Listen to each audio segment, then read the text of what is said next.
She gave away her last $20 to a stranger on a park bench, a man she had never met, a man who looked like he had nothing. And the very next morning, a black SUV with tinted windows pulled up in front of her school and changed everything she thought she knew about what a single act of kindness could set in motion. But here is the part nobody talks about. It was not the rich man who mattered most in this story. It was not the money or the SUV or even the scholarship that came later. The part that matters, the part that will stay with you long after this story ends, happened in a broken apartment on a Wednesday night, when a girl with nothing left to lose chose to respond to cruelty not with rage, not with tears, but with something so quietly powerful it brought a dangerous man to his knees without a single threat being spoken.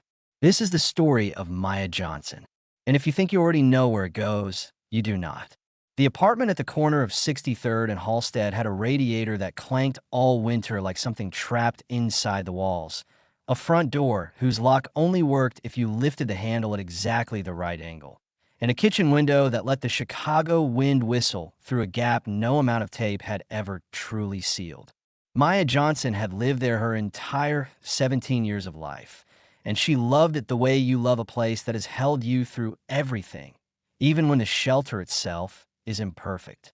She loved it more than she let anyone at school know. At Jefferson High, the geography of the lunchroom told you everything. The girls with the freshest sneakers and the longest nails sat closest to the windows. The athletes clustered near the side doors. And Maya, with her thrift store jacket and the same 3 rotating outfits she wore on a careful weekly schedule, sat at the end table near the trash cans, usually alone, her notebook open, her eyes down. It was not that she was invisible. It was worse than that. She was seen in the way people see something they have already decided how to feel about. Classmates whispered just loud enough for her to catch the edges. She smells like the laundromat. Did you see her shoes? She literally glued them back together. Their laughter did not crack her, but it layered itself over her day by day, like sediment settling over something that was once bright. Her mother, Denise Johnson, worked 2 jobs and never complained about either one. Mornings at the laundromat on Ashland Avenue, evenings washing dishes at a soul food restaurant 4 blocks away. She came home smelling of other people's clothes and industrial soap, and she always asked Maya about her day before she asked for anything at all. Maya always said, "Fine, Mama. Everything is fine." Denise had not believed that answer in over a year, but she understood why her daughter kept giving it. Some truths, if spoken out loud, become heavier for the speaking. The debt that hung over their lives had been left behind by a man named Gerald Johnson, who had walked out 6 years ago and left nothing but a broken television and $42,000 in loans owed to a company called Prestige Capital Lending, whose collection practices occupied a legal gray zone so murky it might as well have been pitch black. Denise had been chipping away at it, 200 here, 300 there, while the interest compounded silently in the background like a slow leak inside the ceiling. One Thursday evening in February, Denise pressed a folded $20 bill into Maya's hand with the soft insistence of someone who had rehearsed the gesture many times before. "Go get something with your friends this weekend, baby. Some coffee or whatever you all do." Maya looked at the bill. She knew exactly what it had cost. She knew her mother had skipped lunch again to save it. "Mama, I don't need. Take it, please." Denise's voice had that particular tenderness that was also a wall. "Let me feel like I'm giving you something good." Maya took it. She folded it carefully and placed it in the small, zippered pocket of her backpack, where she kept things too important to lose. That night, lying in the dark, she tried to imagine sitting with girls from school at some bright cafe, drinking something warm, laughing about nothing. She tried to make the scene feel real. She could not do it. There was no version of that picture that felt like it belonged to her life. The $20 stayed folded and untouched. It became, without her consciously deciding so, something close to a talisman. Proof that her mother loved her. Proof that she was worth something to someone, even on the days the rest of the world had not yet received that particular piece of information. The following Saturday, Maya took the long way home from the public library, cutting through the edge of Grant Park where the bare winter trees stood in rows like patient witnesses to everything that passed beneath them. It was the kind of cold that made the air feel thin, and most people moved through it with their chins tucked and their eyes fixed on the pavement ahead. She almost walked past him. He was sitting on a green bench near the fountain that had been switched off for the season, and he looked, at first glance, like any of the older men who sometimes slept rough in the park when the shelters were full. His coat was dark and plain, his shoes ordinary, his silver hair ruffled and loose in the wind. He was not sleeping. He was hunched forward with both hands pressed flat on his knees, breathing slowly and deliberately, like a man trying to manage something happening inside his own chest. "Excuse me." His voice was low and careful, addressed to no one in particular, or perhaps to everyone, or perhaps simply to the universe itself. "I need to make a call. Someone took my bag." A woman in a red coat walked past without slowing. A young man in earbuds glanced over and kept moving. Maya stopped. Later, she would not be able to explain exactly why. She had been ignored enough times herself to understand precisely how invisible a person could become the moment they became inconvenient. She thought of her mother's voice, the way it sounded on the nights when Denise was most tired and most honest. "Baby, people look away because they are scared. Do not let their fear become yours." She approached the bench and crouched down slightly so that she was at his eye level, the way her mother had always done when speaking to her as a small child, so the little girl would know she was truly being seen. "Sir, are you okay?" The old man looked up at her.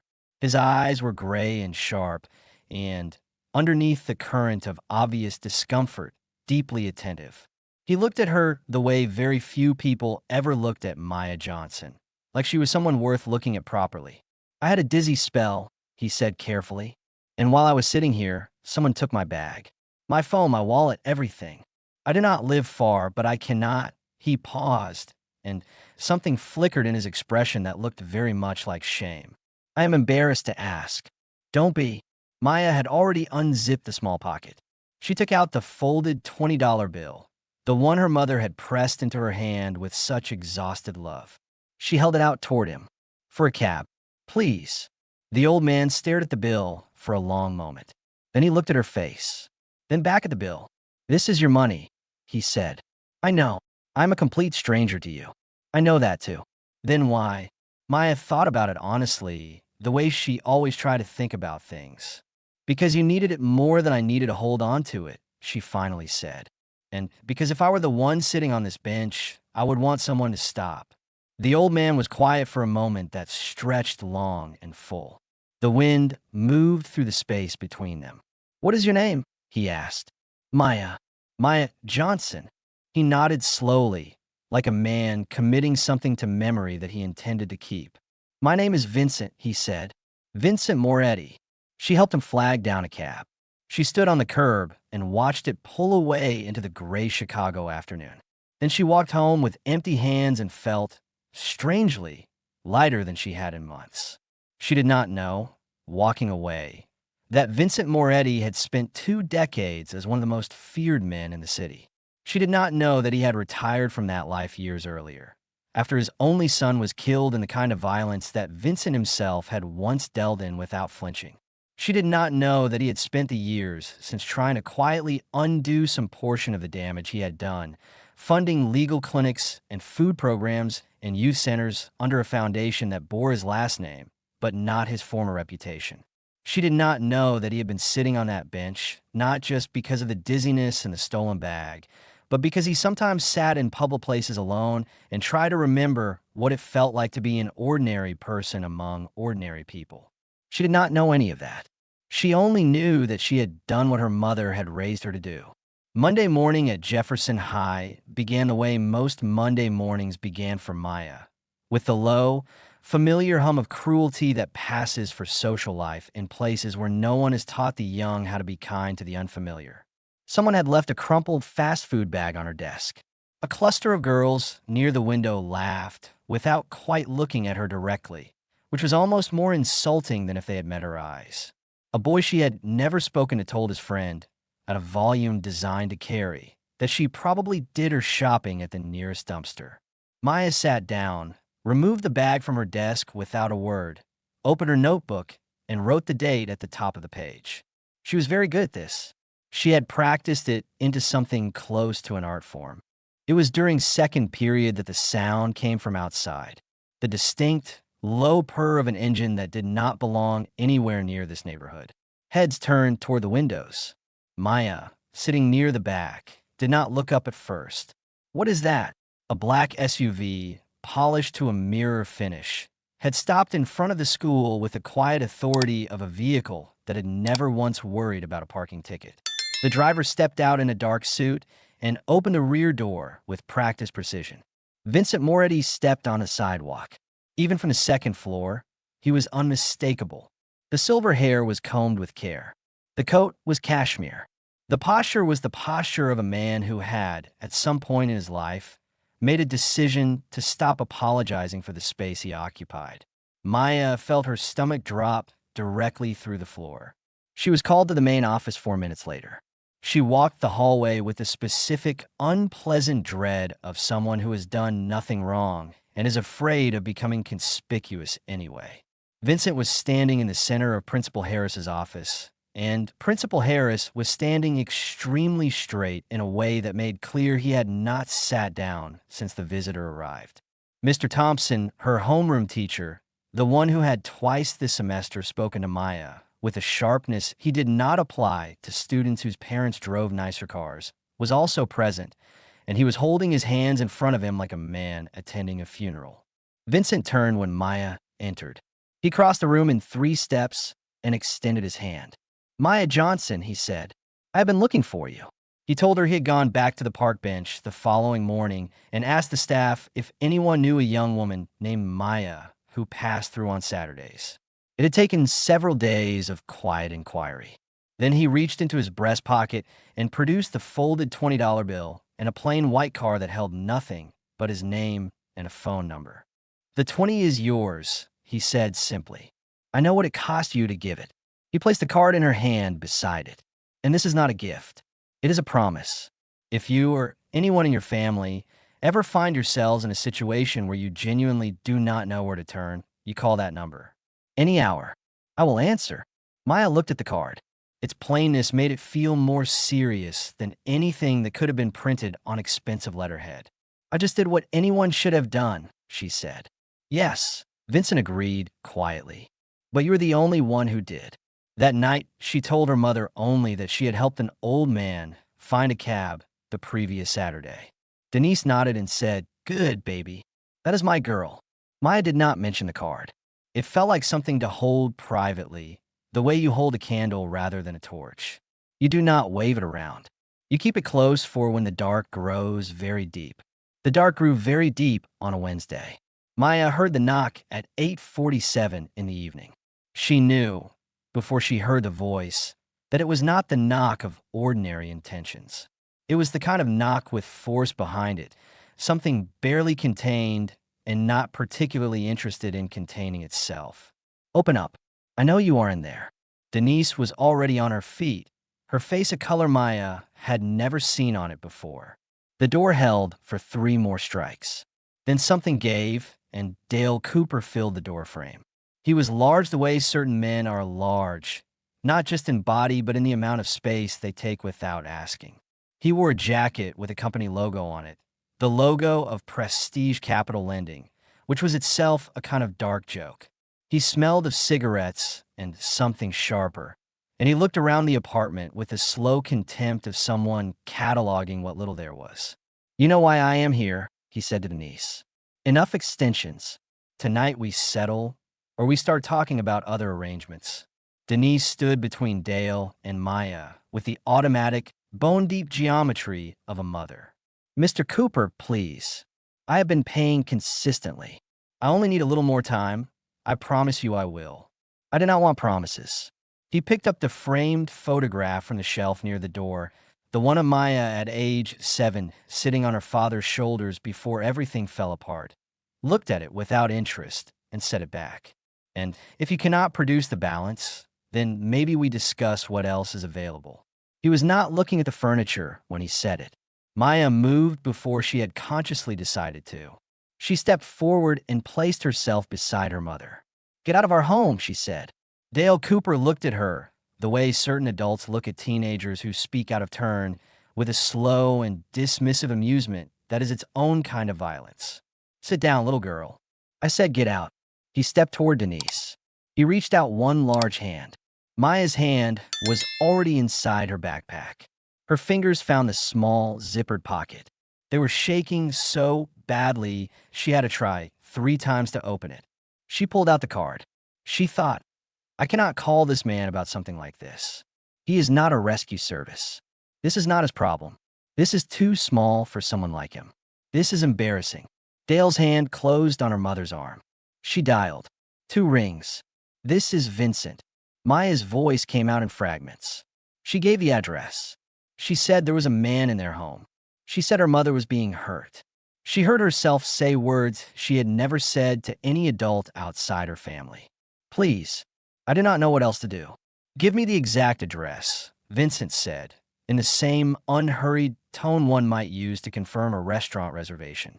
"And Maya, listen to me carefully. You are not going to do anything that puts you in danger. You stay close to your mother.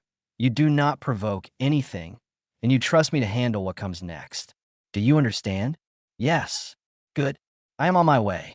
She kept the phone low against her leg. She counted her own heartbeats because it gave her something to count.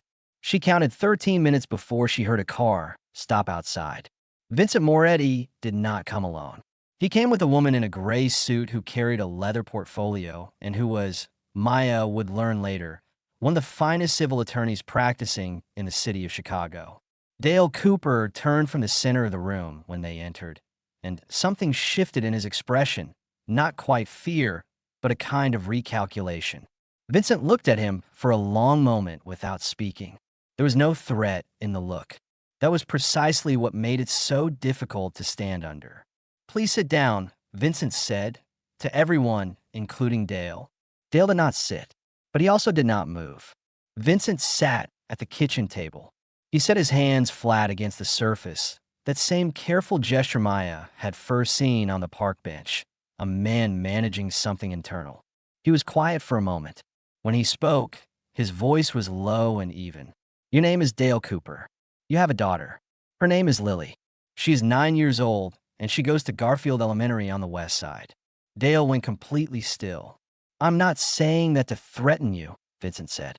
"I'm saying it because I want you to understand that I know who you are. Not what you do for this company, who you actually are." A pause. "And I think if you allow yourself the honesty, you know the difference too." The attorney opened the portfolio without a word and placed a document on the table. A full accounting of the original loan, every payment Denise had made, and the remaining balance calculated at the legal maximum interest rate permitted under Illinois law. "That is what is owed," Vincent said. "Not what your employer has been telling this family. What is actually legally owed. That amount I am paying tonight, in full. In exchange, this debt is retired permanently, and there will be no further contact with the Johnson family by anyone associated with Prestige Capital Lending." He held Dale's eyes. "Do you understand what I'm telling you?" Dale's jaw moved. "You can't just." "I already have." Vincent reached into his coat and produced a plain envelope. He did not slide it across the table aggressively. He simply held it. "This contains the number for the Cook County Legal Aid Society and 2 personal references.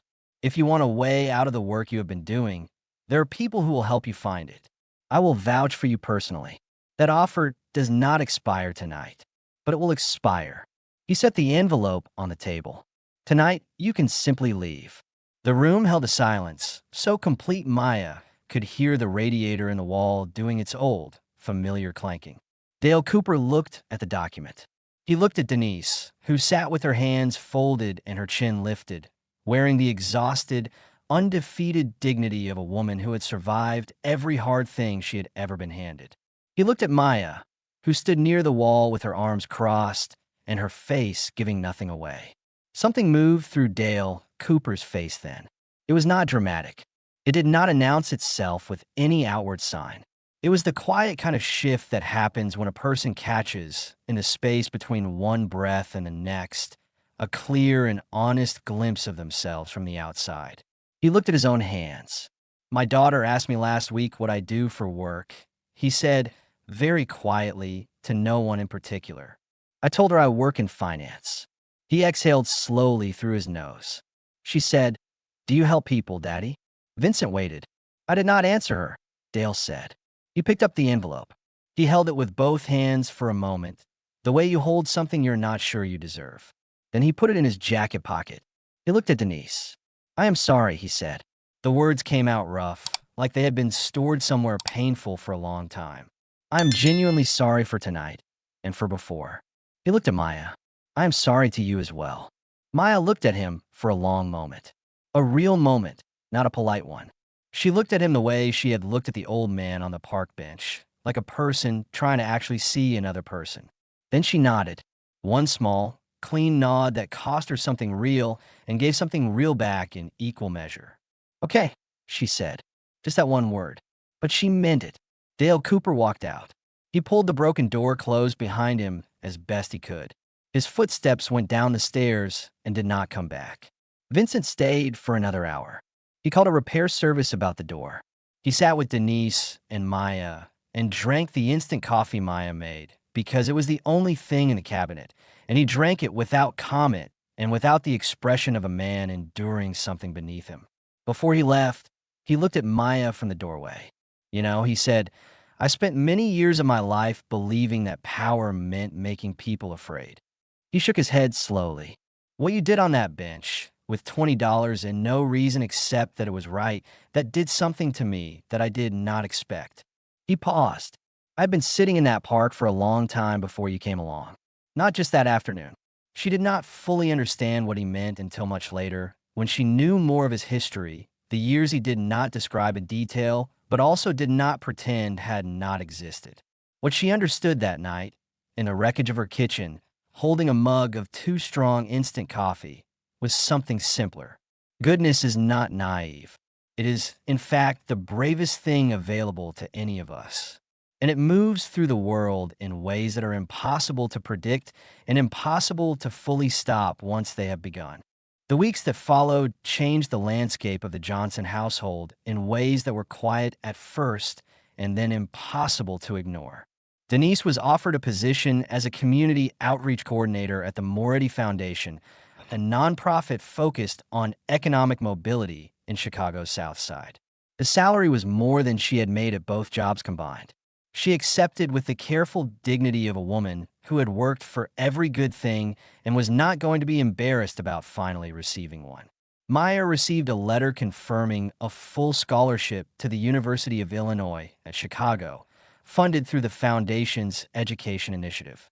She read it 3 times standing at the kitchen counter, then sat down on the floor, which was not something she had planned to do. At Jefferson High, the morning after Vincent Moretti's visit to the main office, Mr. Thompson stopped Maya in the hallway. He looked the way people look when they're doing something that is genuinely costing them something. "Maya," he cleared his throat, "I want to apologize for the way I have spoken to you this year. I have not been consistent or fair, and that is not who I intend to be as a teacher." He met her eyes. "I am sorry." Maya thought of Dale Cooper standing in her kitchen with that envelope held in both hands. She thought of what it must cost a person to look honestly at themselves in the middle of the life they have been living. "Thank you for saying that," she told him. "I mean it." 2 of her classmates, a girl named Brianna and a quieter girl named Sophia, began sitting with her at lunch. It was tentative at first. Then, gradually, it simply was not. Something had shifted in the room. Not everything, and not all at once, but enough. Enough to breathe differently in. 3 months after the night he walked out of the Johnson apartment, Dale Cooper called the number in the envelope. He gave Vincent Moretti's name as a reference. He left Prestige Capital Lending. He found different work. He did not know, and might never know, whether everyone he harmed would find a way to forgive him. But he understood, sitting in that office waiting for a call to be returned, that the question of his own becoming had to be separate from that. You cannot wait for forgiveness before you begin the work of being better. You simply have to begin, and then you have to keep going. 4 years later, Maya Johnson graduated from the University of Illinois at Chicago with a degree in social work. Vincent Mority sat in the audience next to Denise, and when Maya crossed the stage, the two of them stood up before the applause was officially invited, which embarrassed Maya and moved her beyond any words she had available. She met Vincent for coffee 2 weeks later at a small place in the neighborhood where she had grown up. She brought him a piece of her mother's sweet potato pie wrapped in foil because she had learned by then that it was his favorite thing. "What comes next for you?" he asked. "I'm starting a mentorship program," she said, "for kids in this neighborhood. Teenagers mostly. Kids who are the way I was." She paused. Invisible, or something worse than invisible. Vincent was quiet for a moment. "Then what will you call it?" Maya looked out the window at the street she had walked 10,000 times in her life. The park bench where everything had changed was 4 blocks away. She still walked past it sometimes and thought about things she could not quite put into proper words. The way gratitude and grief and hope sometimes fold themselves into a single feeling that has no name, because no single name would be enough. "I'm calling it Someone Stopped," she said. Vincent looked at her for a long, still moment. His gray eyes, older now, but no less sharp, held something that was very close to peace. "Your mother raised someone remarkable," he said. "She did," Maya agreed. "And then you reminded me of it when I had nearly forgotten." She reached across the small table and placed her hand briefly over his, those old and careful hands that had done so many things in their long life, some of them terrible, some of them quietly redemptive, all of them leading, somehow, to a park bench in February and a girl who stopped. In the end, the $20 was never really about money. It was about the decision to stop when every force in the world is telling you to keep moving. It was about the radical, almost unreasonable act of choosing to see another human being as exactly that, a human being carrying their own invisible weight, deserving of dignity and care and the simple, enormous gift of someone's genuine attention. Maya stopped. Vincent Moretti found his way back to something he had almost given up on entirely. Dale Cooper was offered a door and, eventually, chose to walk through it. Denise Johnson was given the chance, at last, to breathe without counting every breath. And somewhere on the west side of Chicago, a 9-year-old girl named Lily Cooper still does not know the full truth of what her father did during a particular chapter of his life. But she knows that one evening he came home different, that he held her for a long time without explaining why, and that from that night forward, whenever she asked him, "Daddy, are you a good person?" he would look at her with complete seriousness and say, "I'm trying to be, baby, every single day." That is not a small thing. That is, in fact, everything. Thank you for following this story. Let us know in the comments below. If this story has moved you and you would like to stand with us in bringing more voices of truth and hope to light, please consider supporting our work. Even the smallest gift helps us continue creating and sharing these powerful stories. You can find the donate link in the description. And of course, do not forget to subscribe so you will not miss the next chapter we are preparing for you.